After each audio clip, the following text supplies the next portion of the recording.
Okay, everybody, let's get started. What we have right here, like I said, is a Craftsman, Sears Craftsman. It's probably got to be at least 20 years old. I'm going to look it up by its serial number, see if I can get an actual date on it. It's like the blade is absolutely worn out. What we're going to do is we're going to place it in a 10-inch 40-tooth Diablo that I picked up today at Home Depot for about 25 bucks or so. We're going to be doing some picket work, so there's no need for a fine tooth blade. Save the money for the projects that you need to spend that money on. Essentially, the first thing we got to do is we're going to remove this plate right here so we can access the entire blade. It's been on here for a while, so I don't know if it's going to come off right on the first go or not, so let's go ahead and see what happens. Like that.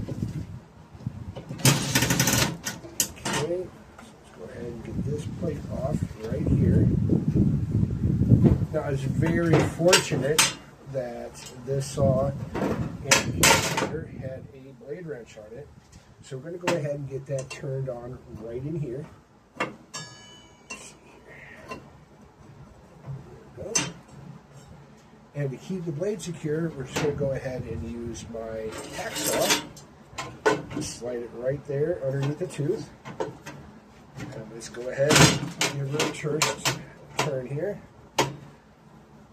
There we go. It's been on there for a minute. You can see some rust. So what I'll go ahead and do is, when I go ahead and do a maintenance cycle on all my equipment, go ahead and make sure we get this stripped and rusted out. See, the threads are sticking over there. And again, instead of being able to plug and play, sometimes these older pieces of equipment, they just need a little TLC, right? Who doesn't need a little TLC in their life? Well, I can't keep that from spinning. All right, let's see.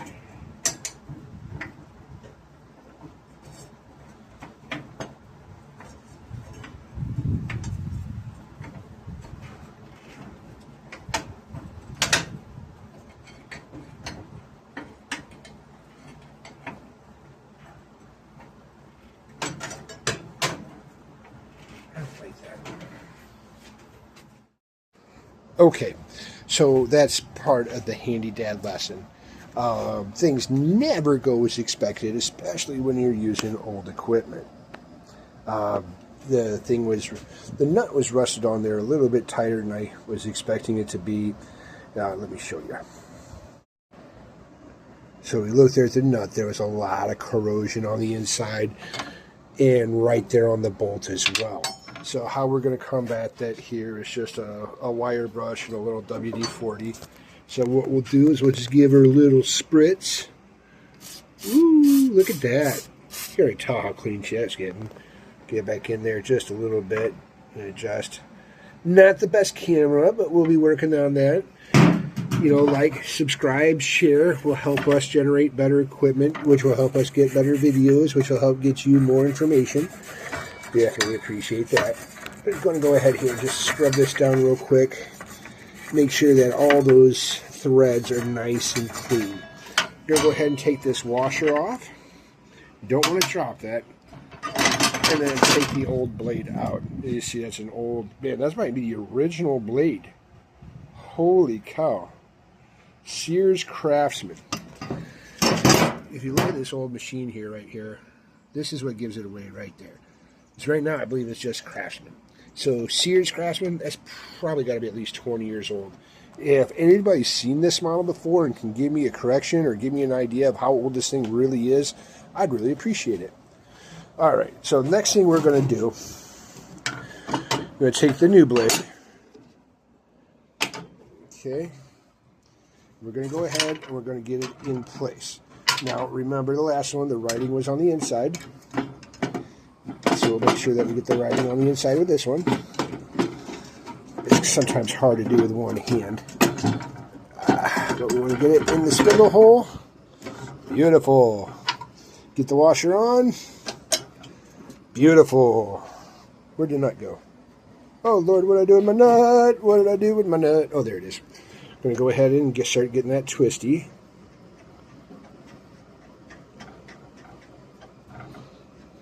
Okay.